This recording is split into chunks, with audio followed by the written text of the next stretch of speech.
G'day divers and welcome back to the channel.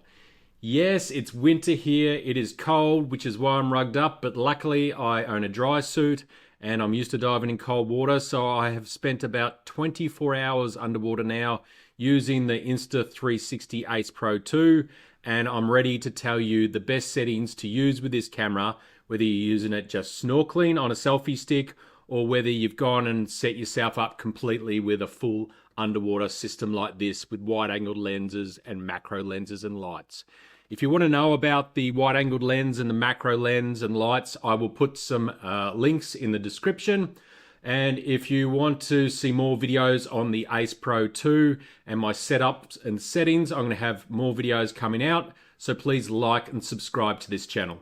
If you're new to my channel, I always show footage taken by me with the equipment I'm talking about. I don't use stock footage. I do not use footage done by other people. I don't get a camera and then do a piece to camera and pretend I know how to use the camera. Like I said, I have used this for 24 hours underwater now before I was even happy to give you a basic guide on what the settings are for this camera. So every shot you see in this video underwater is taken with the Insta360 AcePro 2. It is taken by me and it is shot in camera. I do not do any white balancing or changes in post-production apart from slowing it down and cutting it back. That way I can show you exactly what you can get out of the camera and show you that you don't need to be a master in post-production to be able to get some great shots out of your action camera or mobile phone. So first I'm going to go through the general settings. I'll go through the settings that I would put in, the general settings, mainly for two things. One, to save battery, because the battery cannot be changed underwater, and although it will last a dive, like all action cameras, it's fairly close to one dive. You really still need to sort of eke it out to the end depending on how long you dive for. When I say a dive, I always dive longer than an hour, so my average dive time is over an hour this year, so over 70 minutes. So I can get through a dive like that with the whole dive about underwater videography. Certainly not just hitting record and filming the whole thing, but I do film quite a lot while I'm underwater. So you will get through a dive, but you really want to switch off anything you don't need to save battery. Anything that can save just a little bit of battery, worthwhile doing. And the other thing you want to be doing is making sure that you've got the ability to use clarity zoom with video underwater. Now this video will be purely about videography. It won't really matter whether you're using just the camera on a selfie stick. The settings I'd use with the AcePro 2 pretty much stay the same all the way through, whether it's just the camera on a selfie stick or whether it's in a housing with lights and wide angled and macro lenses. What I will be doing though is a separate video on how to do macro because it's a very different topic.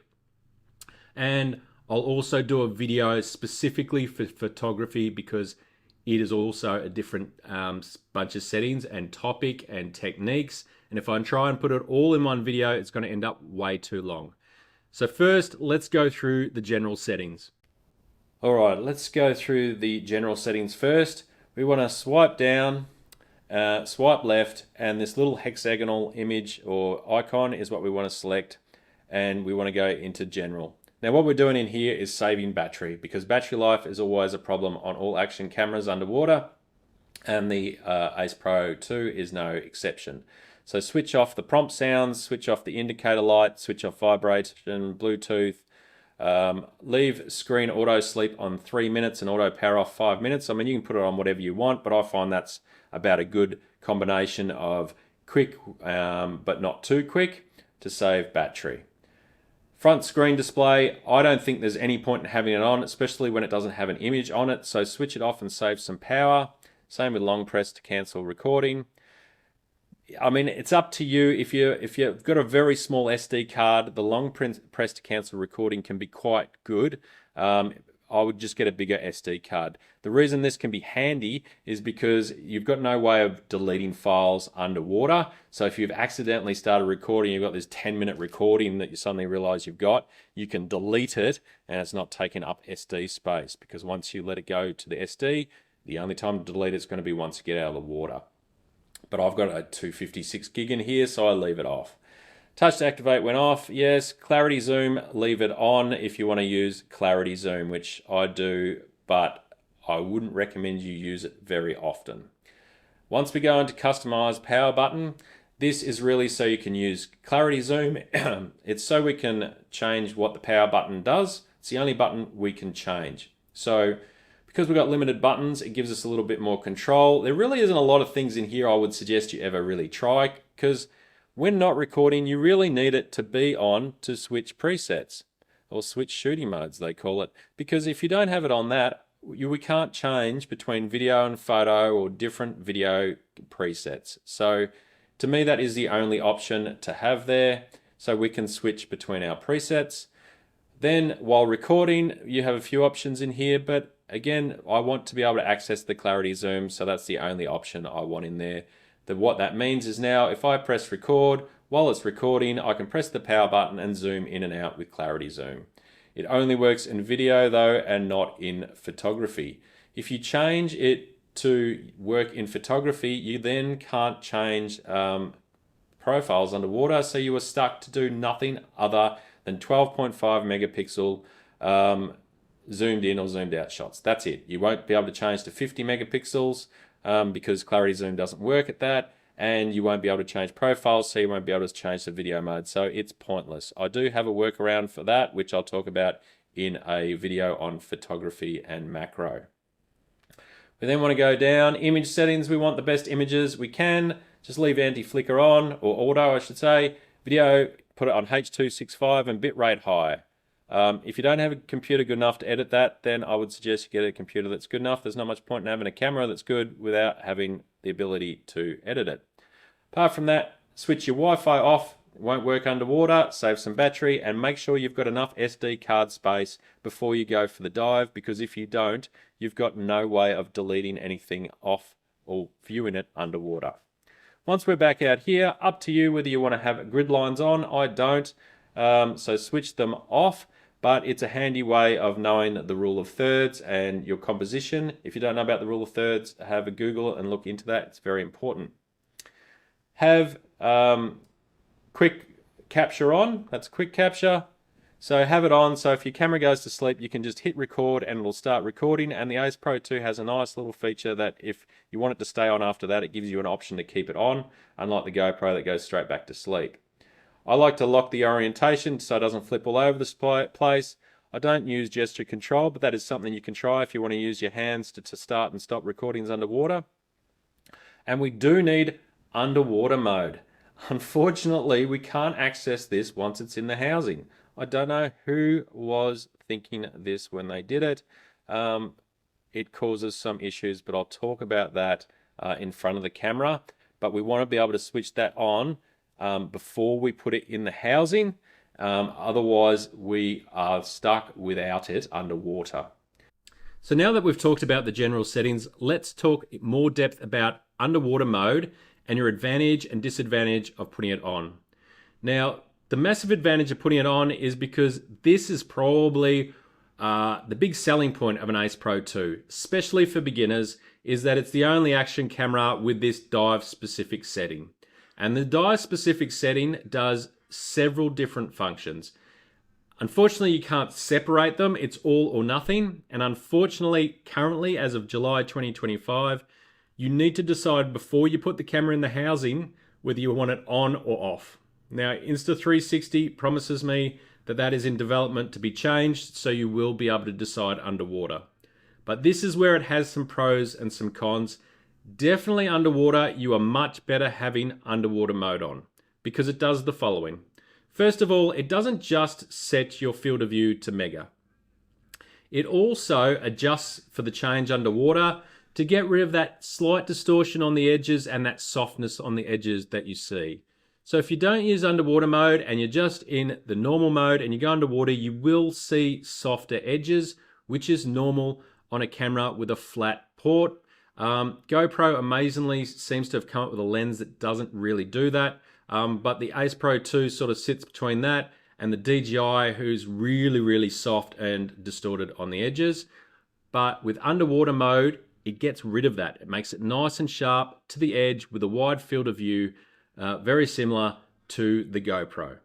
The next thing it does is you'll improve your stabilization, which is great for beginners, because when you go from above water to underwater, the change of the refraction and light means you're going to lose about 30% of the effectiveness of your stabilization. So underwater mode will adjust for that and improves your stabilization back to being similar as it is above water. Huge benefit. The next thing it does is it looks at the scene differently. As far as white balance, I'd say exposure too. It slows down the auto white balance. So it knows it's underwater. It does it in smoother transitions between the auto, so you get a much better white balance for underwater. Clearly the best underwater auto white balance that there is out of the action cameras at this stage, which is great for beginners because you're going to get colors that traditionally you just wouldn't get without a lot more knowledge about how to do underwater videography. It is definitely an easy out of the box, go snorkeling, go diving and get a good image. It's not magic, it's just doing some post-production stuff on the fly that you would normally need to learn about, but it is a great tool, especially for people beginning. You're certainly not going to find another camera right now that is this easy to get colorful video underwater. It's just straight out of the box, put it in underwater mode, bang, you're going to get some really nice shots, and you don't need to learn about white balancing and post-production. And the last thing, it locks the screen, which really isn't all that important for most of us as far as diving, because we're going to put it in the underwater housing and it's sort of irrelevant. It's more designed for when you go snorkeling, which is why, you know, I suspect they missed the fact that underwater mode needs you to be able to touch the screen to be able to put it on and off. They weren't thinking about when you put it in the housing. Now, as a diver, I would suggest if you own a housing, you always leave it in the housing. And certainly if you're going on a trip, then don't go snorkeling with it out of the housing and then put it in a housing. It's just a recipe to end up with nightmares with fogging up housings. I'll be doing a video on how to stop fogging, but one big one is to never, ever, ever use your camera outside of the housing if you ever plan on putting it inside a housing. You'll be surprised how long it takes to honestly let that camera dry out completely. So if you have a housing, use the housing. But that limits how you can get to that underwater mode, so you need to switch it on before you put it in the housing and go for the dive. The downside, of course, is the shots before you go diving. Because what I'd be recommending, and I'll certainly be talking about in that anti-fog video, is that you should be setting up your camera, putting it in the housing and locking it all down and having it all ready to go when you're back in your room or before you go out in the dive, when you're in a nice, dry, clean environment where you can make sure that you don't end up with bits and pieces in the O-ring, you don't end up getting moist air in there. All those things are going to make your camera fog. Now the problem is if you put it in underwater mode, the fact is all your shots between there and going underwater are now going to not be as good. That's because now it's in underwater mode, so the opposite's happening. If you use underwater mode above water, it's going to be equally as bad as what above water mode is underwater. So you've got to balance it up depending on what you've got if you've only got one camera. Your other option, of course, is to have it out of the housing, take your shots as you go to the site, and then put it in at the last minute. But if you get any moisture whatsoever in that housing, or you touch it with wet hands, you're going to ruin your whole dive from fogging. So I would suggest you concentrate on doing one or the other, or use a different camera or two cameras until they update it so you can switch it on and off inside the housing. Now, it's not the end of the world. If you end up filming underwater in just the normal standard mode, there's no problem. The settings apart from underwater mode are going to be the same. The only thing is you're going to lose out. You're going to find that you're going to end up with slightly softer edges. You're going to find that your stabilization's 30% less. You're going to find that your white balance isn't quite going to be as good, and you're going to find the white balance and exposure changes a little bit differently. But that's going to be exactly the same now as the other action cameras. All you're doing is missing out on the underwater mode. But why waste such a great function as underwater mode I just can't wait until they update it so I can switch it on or off underwater.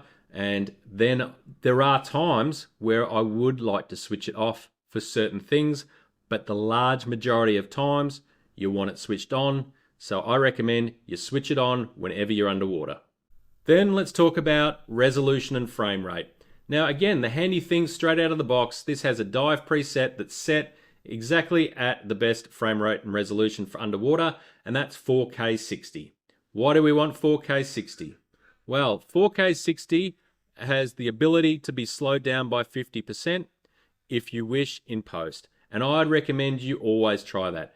Footage underwater generally looks better at half speed, and it will also look smoother. So if you at least film at 4K 60, you have that opportunity to slow it by 50%. The next thing is at 4K 60, you still have HDR on, and you have the ability to use clarity zoom. Now I wouldn't use a lot of clarity zoom, especially not if you don't have wet lenses like the wide-angled lens and the macro lens and lighting. And the reason being that clarity zoom is brilliant, but A, we generally don't zoom underwater anyway, and I'll get to that in a minute. And B, you are still using half the sensor. So if you zoom in and use half the sensor, you're going to get half the light, you're getting half the quality of the sensor. You do get a lower quality image that has less light, and then the ISO is going to go up, and there is a noticeable drop in quality when you go underwater, especially when you go from 4K and zoom in on clarity zoom. If it's a subject that's close and is well lit, that change will be a lot more subtle. But it's still much, much, much better than a digital zoom, and it certainly has its place. And if you're doing macro with a wet lens, a macro wet lens like the Macromate, and if you're interested in macro, check out the description. I will put the link to the Macromate in there, and I'll also be doing a video in the future on just how you do macro video. Then it is definitely brilliant. Like, you can zoom right through, use your macro lens, light it up with lights, and it works really well. But I wouldn't be using it a lot unless you're up very shallow, and if you don't have lights and you don't have wet lenses. If you're up very shallow, so you've got lots of light, and you're doing it because you can't get any closer. We don't want to ever be further away from a subject underwater than we need to be. We want to use our fins to zoom, is the old saying, because the more water between you and your subject, the less sharp that image will be, and the less color is going to be there because the light needs to travel through water. So don't get sucked into using clarity zoom instead of avoiding getting closer to your subject, because it doesn't matter whether you've got a $50 camera or a $500,000 camera. You need to be close as you can to your subject to get the best image, because that's how physics work, not your camera. Now let's talk about the other frame rates and resolutions. You can make some other presets. I'm not saying that every single time should you use 4K 60. There are other times that you would use other frame rates and resolutions. And again, underwater videography, like photography, is an art form. You do you, what you like to achieve. Your problem with using 4K 120, I would have a preset in it. But the problem with using 4K 120 is now you don't have HDR. You no longer have access to clarity zoom. And because you've now got 120 frames per second, you've got a lot less light. Half as much as 4K 60. So the only thing the camera's going to do is crank up the ISO. So I'd only use that if you're up nice and shallow, filming something you specifically need to slow down by 4 times. And bear in mind, on all of these settings, I would make sure your ISO does not go over 800, so you don't end up with really grainy footage, especially on something like 4K 120. Then we've got 8K 30. Why am I not saying use 8K 30 as standard? Again, I would have a preset in case you want to take some 8K footage. But first of all, 30 frames per second, like I said earlier, we want that advantage to be able to slow down by 50%. We no longer have it. The next thing is you're going to end up with really, really big files. For what is, you're going to put it on a 4K timeline. It's not making a massive difference on a 4K timeline if you film in 8K, but a much bigger file, and you've lost your ability to do 60 frames per second. The next thing is you don't have HDR, and you also don't have clarity zoom. You are better off using 4K 60 and using clarity zoom than using 8K and then cropping in post. You are always going to get the best image if you film it and do it at the time, because at the end of the day, you're cropping the sensor at this end. At the other end, you're actually cropping the image, and it's a H.265 very compressed file that you're cropping. So yes, you can crop your 8K afterwards, but no, it won't be quite as good as 4K 60 filmed with clarity zoom. The one time that you might want to use 8K 30 other than video would be to grab stills from it, if that's the sort of thing that you're interested in. I personally cannot stand taking stills from video. It's just not my thing. You do you. I'm not judging anybody if that's what you like. To me, videography is videography, photography is photography. Videography is about telling a story. It's about showing how the creatures move, the beauty of underwater, that moving image, what that can tell. Whereas a still shot is about that capture in that moment, the skill to capture that moment, and the better quality image. You can get a 50 megapixel raw image out of the AcePro 2, so why would I want to be grabbing a still of 8K 30 when I could have taken that shot in 50 megapixel raw? You know, to me, if I grab a still from video, it's purely for using a thumbnail or doing something like that. It's not a photograph. I'm just not happy with it. I would tell you right now, I'm pretty sure if you learn how to do photos and you capture that instant perfectly, then you'll be much more satisfied when you do nail that great shot. But it is an option with 8K 30, so you can have a preset. Otherwise, I really don't see any benefit in using it underwater whatsoever. Now, I would have exactly the same presets, and it doesn't matter. They will work with or without underwater mode on.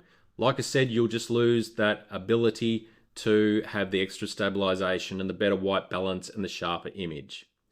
Now, the only thing in the AcePro 2 I would go and change other than that is making sure on all of them that the ISO won't go over 800. So go into your manual settings, set it as 800. If you've got lights, then I would probably set it as low as 400. Again, this is personal choice. You can play around with it.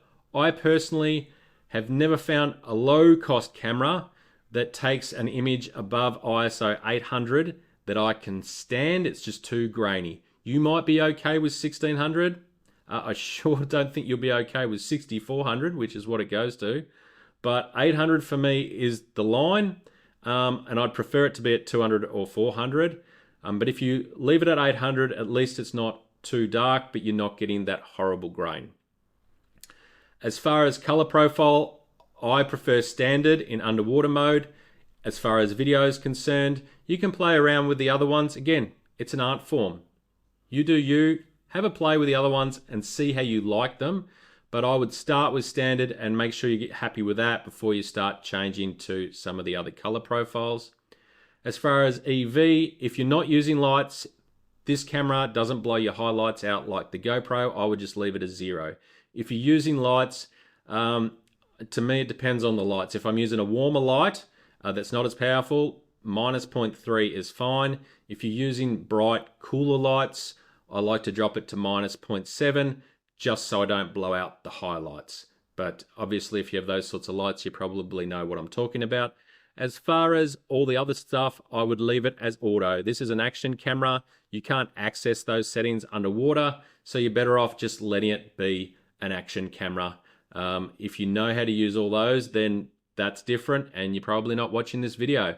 But at this point, 4K 60, ISO 800, EV 0 without lights, minus 0.3 to minus 0.7 with lights is definitely the best settings for the AcePro 2. Now the last one is pure video. Now really, if you start getting deeper than 18, 20 meters and you don't have lights, you're going to have no choice really, unless you're in very clear, bright water, to use pure video. Now if you're going to use pure video, after that you really don't have any settings to mess around with.